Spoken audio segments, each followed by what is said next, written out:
If you're a coach, I want to share something with you that I feel very insecure about.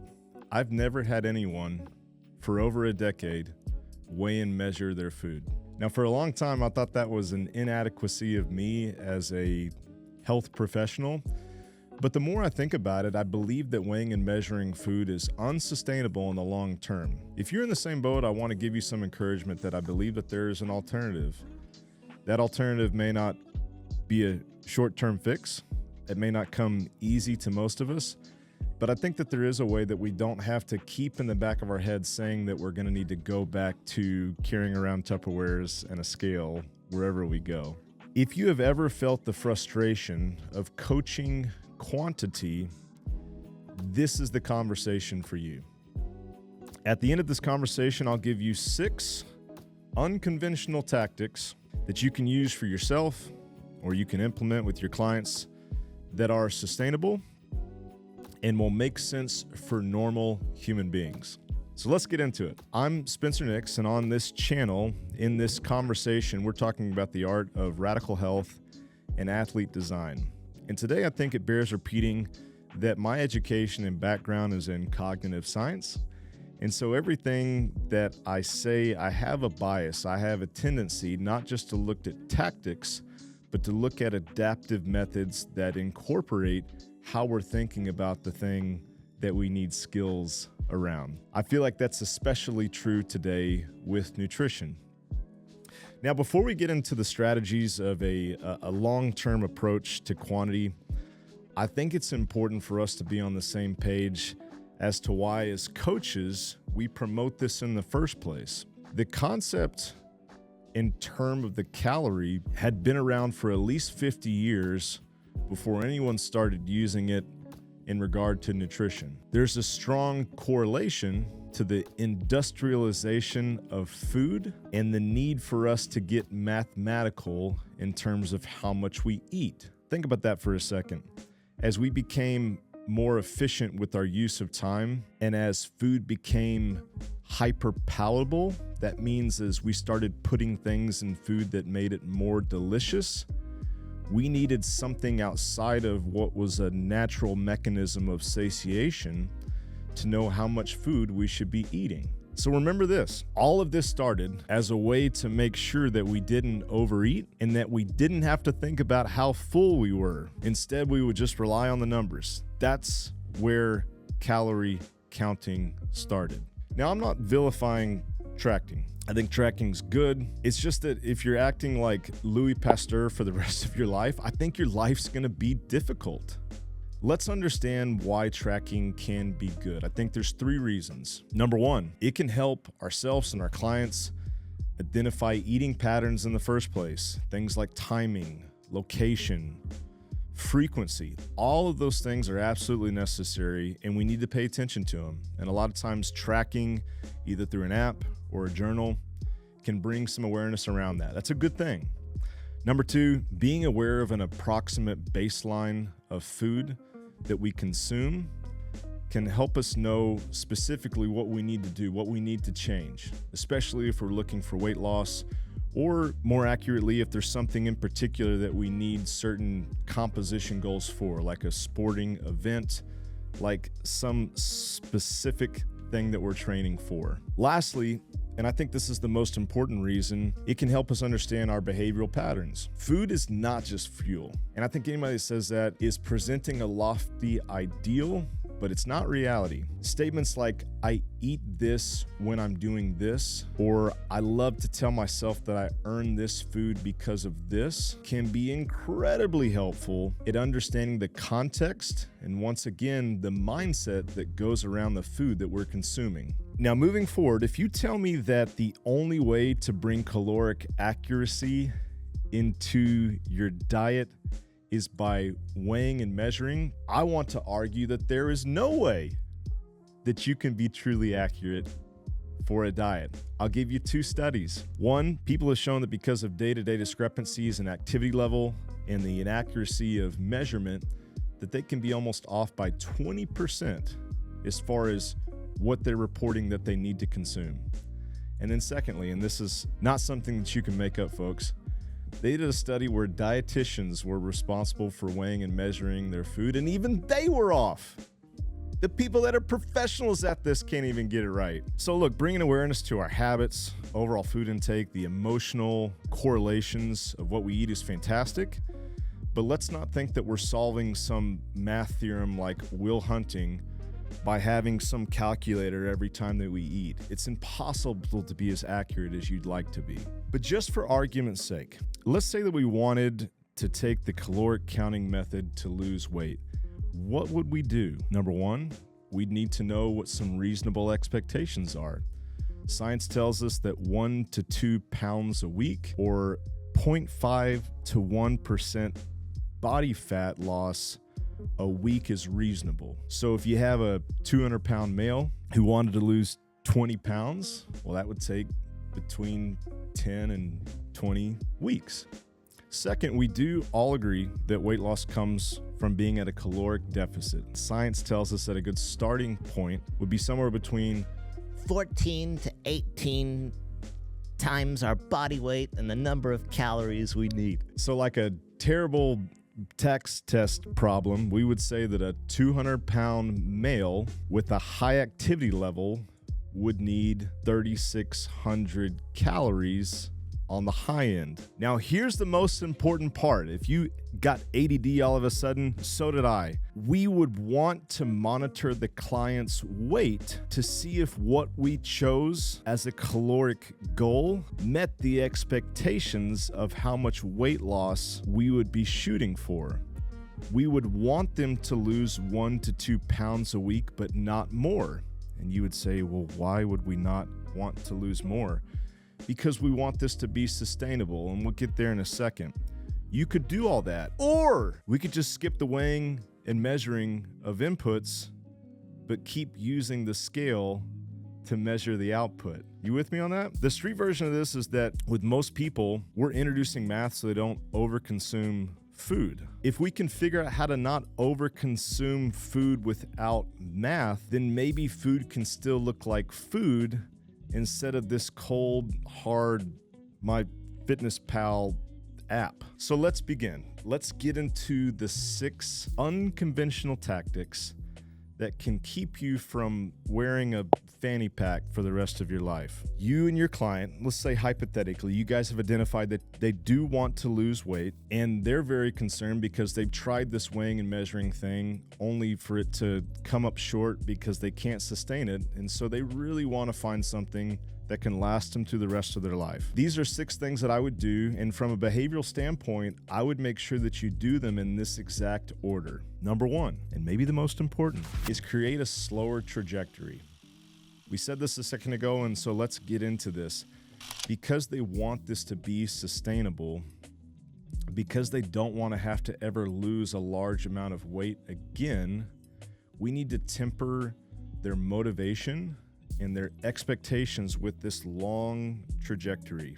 We want to remind them that because they're eating multiple times a day, there are so many deposits that we want it to be this seemingly insignificant change that they make because it will have this large compounding effect. We want to agree that we'll be on the right track if this doesn't feel too hard, because too hard means too aggressive, and too aggressive means unsustainable, and that's the opposite of what we're going for. So even though all of that is cognitive in nature and it's just a mindset shift, I think it's absolutely necessary, or they'll be so influenced by everything that's out there and they'll be disappointed by their initial lack of progress. Number 2, we want to eat without distractions. Once you establish expectations, the very next thing is for them to eat without doing anything else. We'll coach this with 3 simple rules. Are you ready for it? It's gonna be the most underwhelming thing, but the hardest for you to do. Number 1, make sure you're sitting down. If you're an adult over 30, that's harder than you think. Number 2, focus on the meal. I use those words very precisely because I don't want you to do anything else besides eat food. That means reading, looking at your phone, watching something, even having some stimulating conversation is a no-go initially. And then last but not least, We reiterate that by saying don't do anything else. This approach has good research to support that if you just pay attention to what you're eating, you can change the game. For us, we want to recreate the awareness that weighing and measuring would provide without having to carry a scale in our pocket to work. Number 3, we want you to eat until you're 80% full. Now, you can only do this once you've learned how to eat without distraction. Why? Well, because distraction keeps you from paying attention to how full you are. That's why when we go to a movie, we can eat a gallon of popcorn. We're focused on something else. This thing that we're talking about, we've had evolutionarily, is that a word? Since the beginning of time. Since before they invented what a calorie is, your body could tell you if you were paying attention how much food you were supposed to consume. Science tells us that to be at a caloric deficit, we would want to remove about 20% of what we normally eat. So if you do the math there at home, we could weigh and measure and come up with that bad tax test problem previously, or we could just say that you're gonna eat until you're not stuffed. You're gonna eat until you're 80% full. Now, I recognize that 80% is a heuristic. It's not an accurate measurement. It's a rule of thumb. But once again, you have the scale as the output to determine if you are eating enough or if you're not eating enough. Number 4, make it easier by adding. Eating until you're 80% full is actually pretty easy if your plate is full of green shit. It's not so easy when it's Doritos. It's not so easy when it's Cool Ranch Doritos. It's hard to stop when the food has been weaponized to prey on our dopaminergic response. In other words, focus on adding as many single ingredient foods to your client's plate and let them apply the 80% rule. It'll be much easier because the food won't be addictive or hyper palatable. What's a single ingredient food? It's a food that if you turn the label, it just has one ingredient on there. An egg, if you turn the label, it just says egg. Orange, gosh darn it, it just says orange on there. There's nothing that you have to worry about that's included in that food. And so this mechanism for making sure we don't overeat is going to be a lot easier. Number 5, and this may feel like a plot twist, it's for your client to sleep more. Inadequate sleep turns out is one of the strongest risk factors for obesity. It's crazy, right? Never put 2 and 2 together like that. One meta-analysis shows that short sleep duration raised the risk by 89% in children. You can't make that up, and 55% in adults. Lack of sleep turns out it increases our appetite. It increases our sensitivity to hyper-palatable food. What a terrible thing to have to struggle with. True story, for one client, all we did was this one modification. We added 1 hour of sleep a night, and they lost 50 pounds. We didn't change anything nutritionally. All we did was improve their sleep hygiene. But if you think about it, that makes sense because sleep may be the only thing that's more confounding and has more input than nutrition. Okay, last but not least, we want to prioritize protein.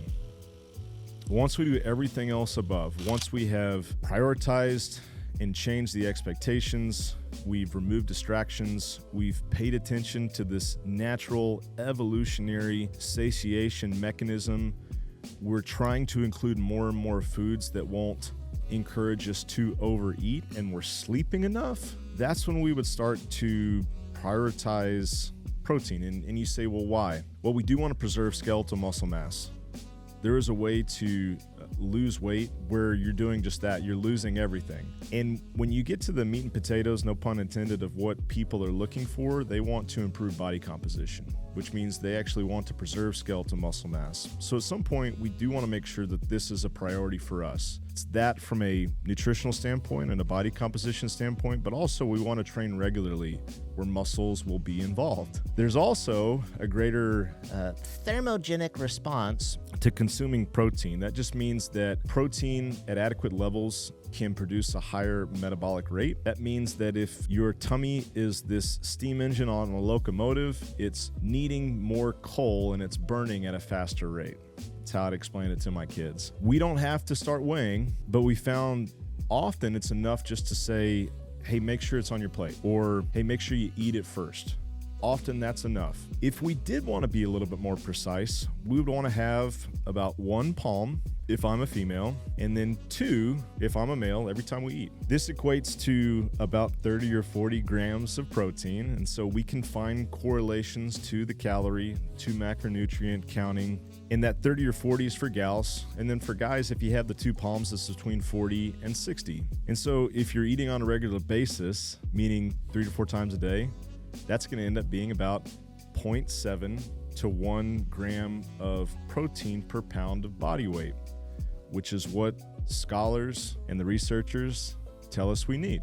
Now back to where we started. We'll still hop on the scale every couple of weeks. If we're looking to lose weight, we want to see that the strategy and the method that we're using does result in the output. And it's been my experience after 20 years that you can lose weight without measuring food. If it's too much or too little after hopping on the scale, just like weighing and measuring would tell you, it means that our 80% full isn't quite what we thought it was. We'll continue to improve this mechanism of satiation. And guess what? That doesn't require a fanny pack or a Tupperware to use. And so before we close, I want to reiterate that as I think through this, and as you hear this potentially for the first time, I'm not claiming that one is easy and the other is hard. I think that they're both hard. I think it's challenging to, at every meal, report how much something weighs or what the volume of something is. That's not easy. And I'm under no illusion that you tempering your expectations, removing all distractions, eating until you're 80% full, making sure you're getting enough sleep, and potentially paying attention to protein is easy either. I know that that's challenging as well, but of those 2 methods, only one is practical long-term. I don't know anyone that has weighed and measured their food without a break for 30 years. I don't know anyone. And so it makes sense that we would develop this way of listening and paying attention to quantity that doesn't require a TI-82 calculator in our shirt pocket. If this is your first time listening, we hope that you'll join us as we continue to break down realistic and radical ways to coach you and your long-term clients. Thank you.